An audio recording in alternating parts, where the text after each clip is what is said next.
Hello, everyone. It's Sonia McDonald. I'm the CEO and founder of Leadership HQ, McDonald Inc., and Outstanding Leadership Awards. And I thought I'd jump on a live today. I really want to talk about overcoming imposter syndrome and how to be really confident as a leader, as being the best version of yourself, right? And I totally know what it's like to experience imposter syndrome. I totally know what it's like to have those times in your life where you're kind of lacking confidence, right? And I've been there in so many situations. And today I want to jump on board because we live and breathe this space. I've written a book about it called Just Rocket. Yeah, there it is there. Woo! I love this book. I wrote this for my daughter. It's a great book, but I'm working and we're talking and we're running all these coaching and programs, right, and events, and I'm still seeing a theme around this imposter syndrome and also lack of confidence, because confidence matters just as much as competence. So I wanted to give you my top tips on confidence. Reach out to our team at Leadership HQ because we've got so many great resources like our Leadership Lab, our Courage Conference to help you be brave and confident and courageous, and also put yourself out there, right, or put someone else out there around our Leadership Awards, right? So get in touch with us. So I know this is a real theme with so many people, and I wanted to share some of my top tips. If you want some links or direction in some of these tips, please reach out to the team at Leadership HQ or myself, because we love to share wisdom and knowledge, and we love to inspire people to be truly confident, right? I remember when I first started my company, gosh, nearly 15 years ago, it started from a blog. And I remember having this interview, and this was kind of like the catalyst of me starting the blog and the company, is I was out there trying to find an opportunity, right? Here I was, a full-time solo parent with a beautiful little toddler. I just moved back from China. I lacked so much confidence because I'd gone through this like really, what would I say, unexpectedly debilitating time in China due to a life circumstances changing, my life circumstances changing. And you know what? These things do knock your confidence. I think COVID's definitely knocked our confidence. The uncertainty knocks our confidence. And I came back to Australia looking for a job, and I found it really tough because no one really wanted to employ a full-time solo mum, right? And I met someone that worked in the leadership development space. And I remember in the interview, he said, "Do you know much about leadership?" And I looked at him and I said, "I know so much about leadership."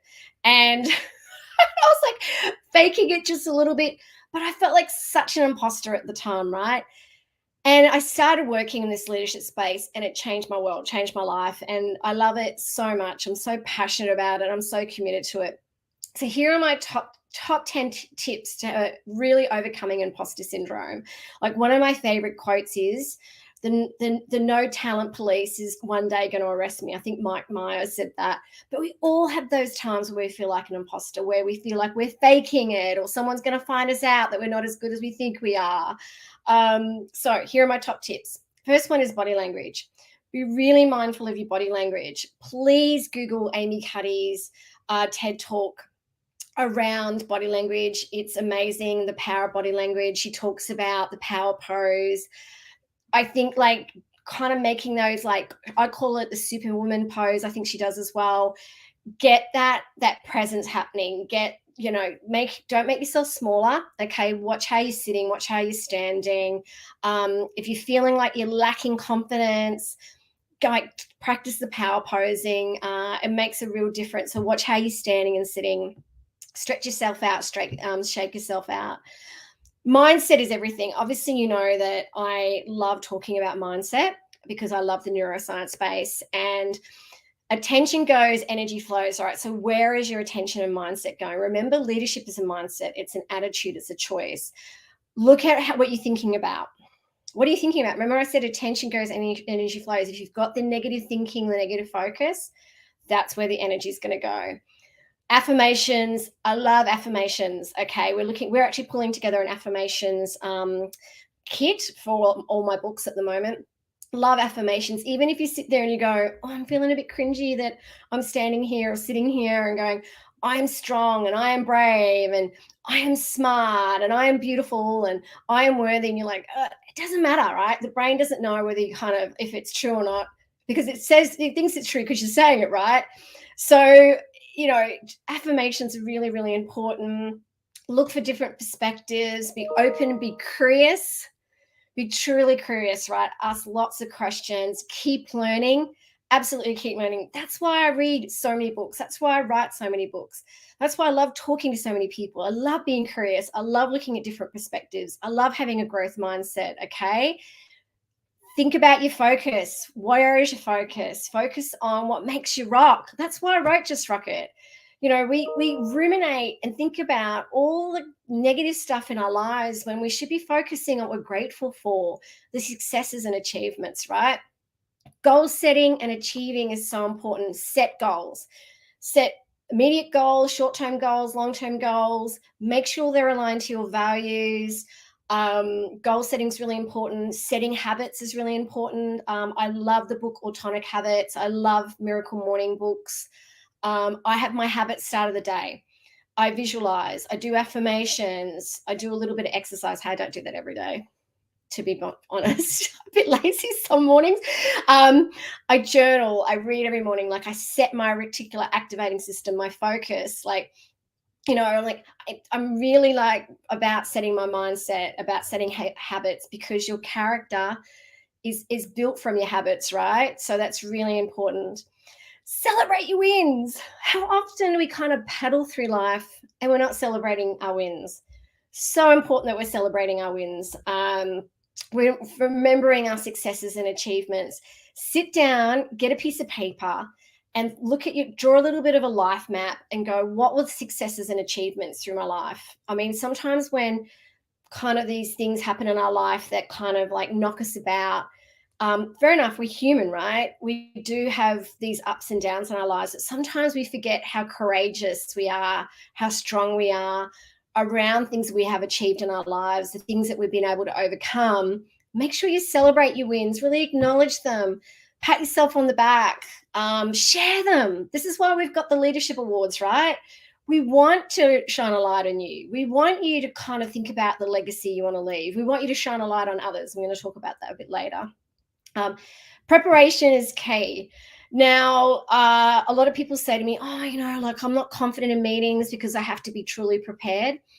I get that. And I think preparation is key, like knowing your audience, knowing about the key messages. I absolutely, every time I do keynote speaking or workshops, I always prepare. It is fundamental. People think that I just get on stage and speak. No, I don't actually. I do my power posing. I do affirmations. I think about what my goals are for my keynotes. I think about all those great keynotes I've done and how I'm going to make this one rock. I prepare, right? I think about those key messages. I think about what the audience wants. I customize it. I spend so much time in every keynote and everything that I do to make sure it's the best I can be. So preparation is absolutely key if you want to be confident and overcome that imposter syndrome, right? Next one, which is so important, Rosemary, and thank you. You're always amazing on my lives. Thank you. I want to give you that compliment, is accepting compliments. How many times, and oh my gosh, I'm not saying I'm perfect at this either. You'll say to someone, hey, well done for a great meeting today, or love what you're wearing. Gee, that looks beautiful on you, or you really rocked that presentation, and you go, oh, yeah, but I did this wrong. Oh, really? This old thing I'm wearing? How often do we dismiss compliments?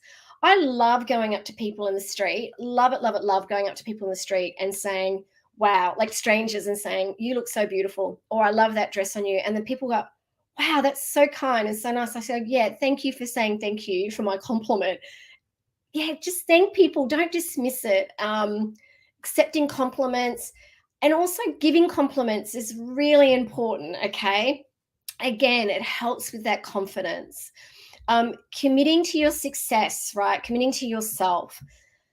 They always say put the oxygen mask on yourself, right, before anyone else. And how often are we always looking after other people, which is so great. I mean, leadership's absolutely about serving others, but we've only got this one life.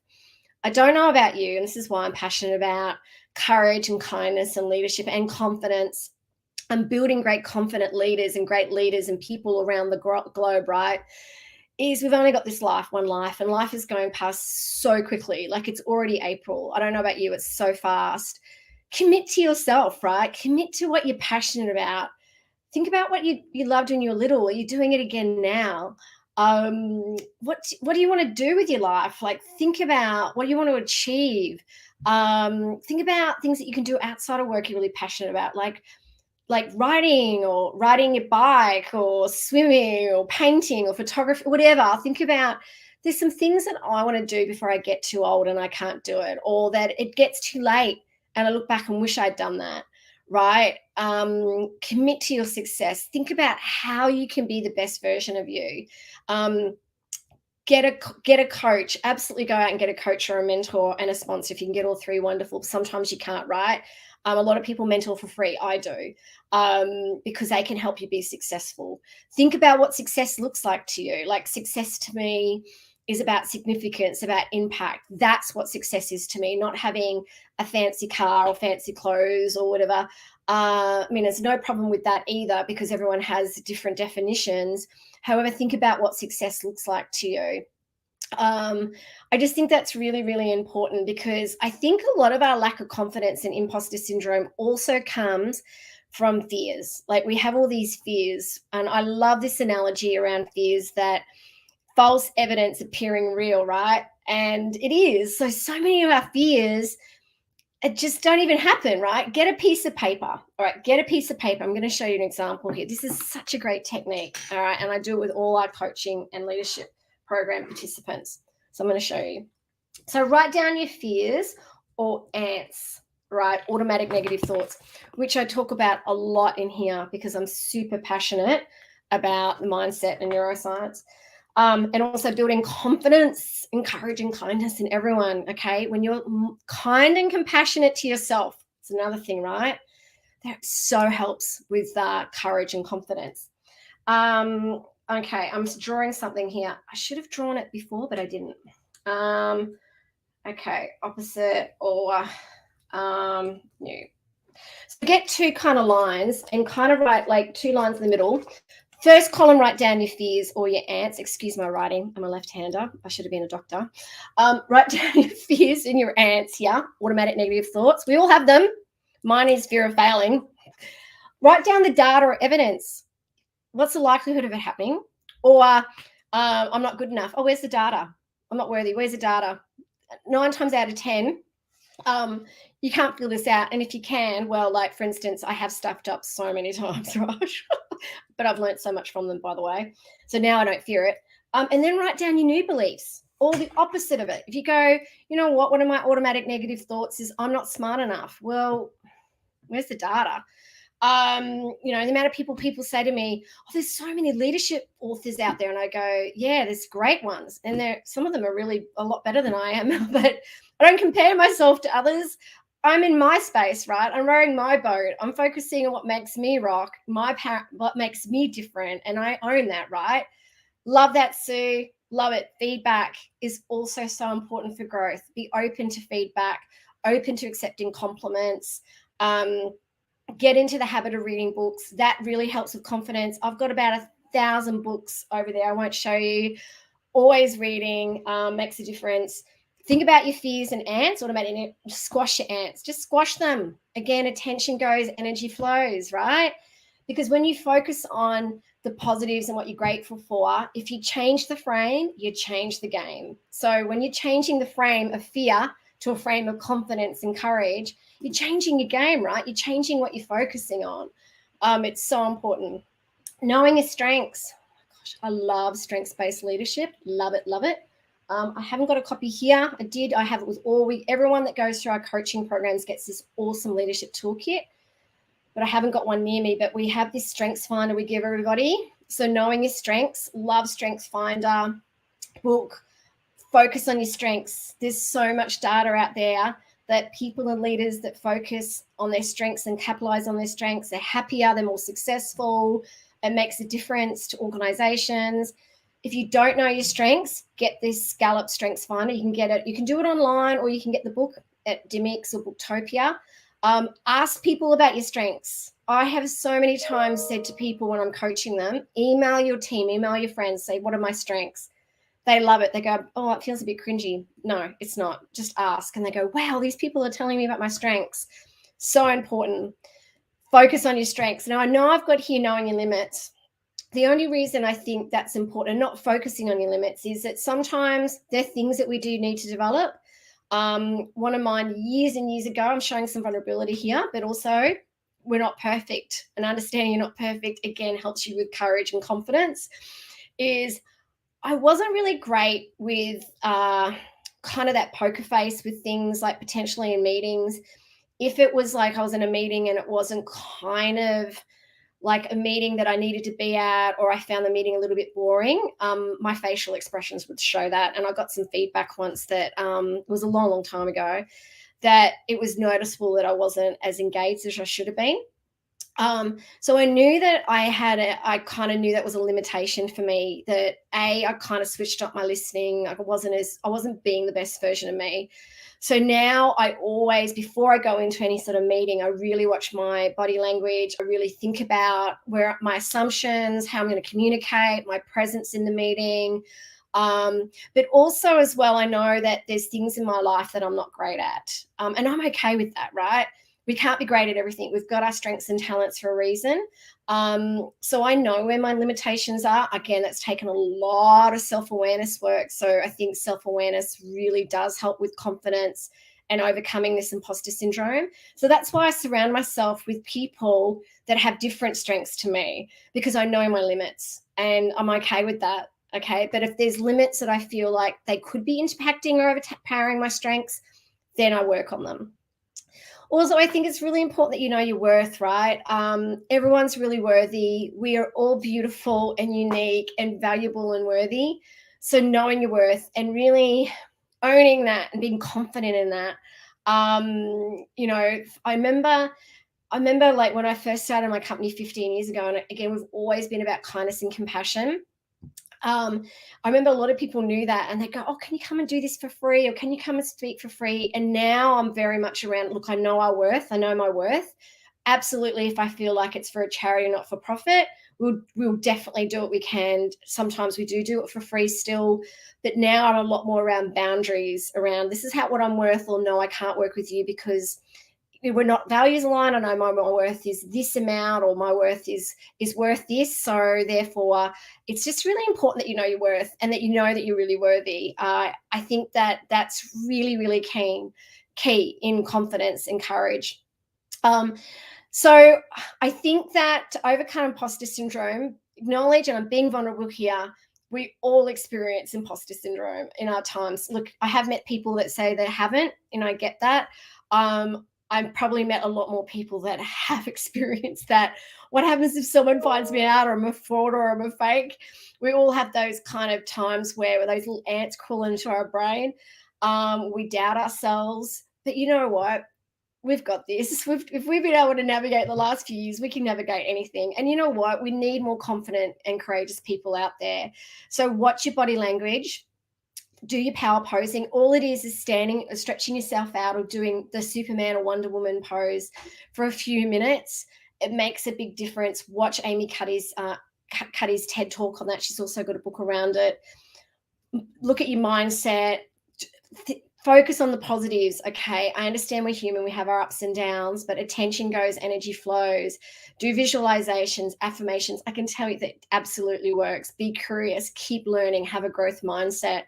Absolutely helps with confidence and overcoming imposter syndrome. Set goals. Think about habits that aren't serving you anymore, right? If you don't achieve all the goals, no problem. There's plenty of goals I haven't achieved, but at least I set them.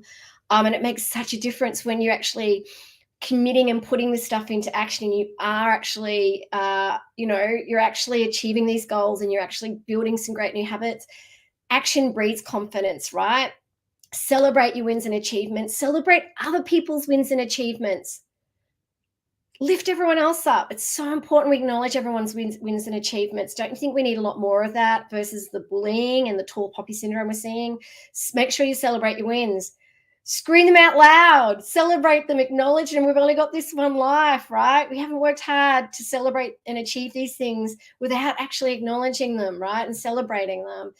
Prepare, okay? Prepare.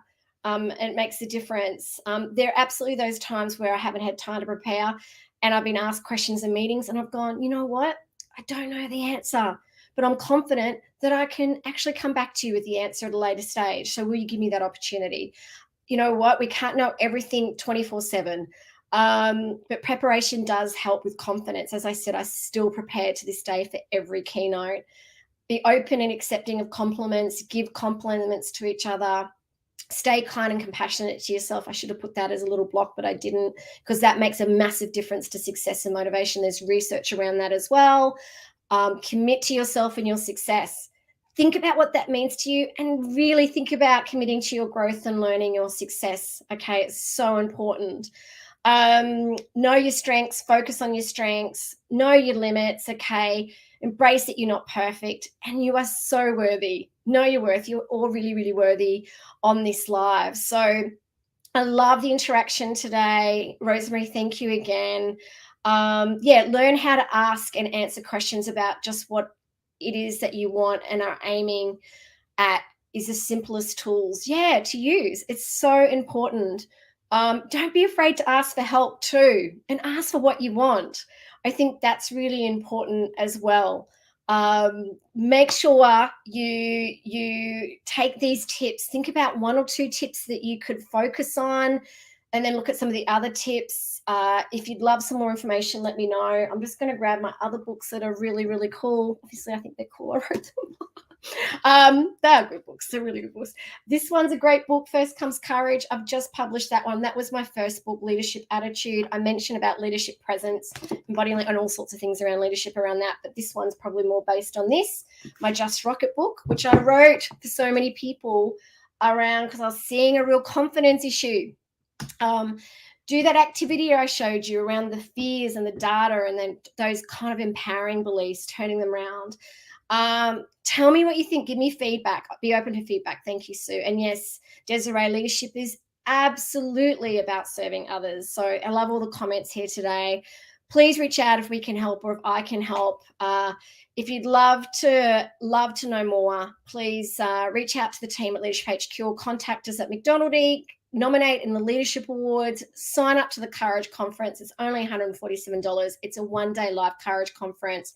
It's going to be amazing. We've got Christine Holgate, Paul Scara, an incredible explorer from Antarctica, plus some other amazing Olympians, great speakers. If you want to find out more about my speaking, go to soniamcdonald.com.au. You can find my books there as well. If you're interested in grabbing one of the books, shoot me an email or just grab them and I'll put a beautiful little note in there for you. So just let me know that you've watched this amazing live around overcoming imposter syndrome. And just remember to stay kind and stay courageous. If you want to leave a legacy, kindness and compassion and courage is the life to live, and to lead that life with authenticity and kindness and courage. And let's just embrace ourselves and keep bracing each other. So thank you so much for listening today. And remember to stay kind and courageous to yourself always, and stay safe. Thank you.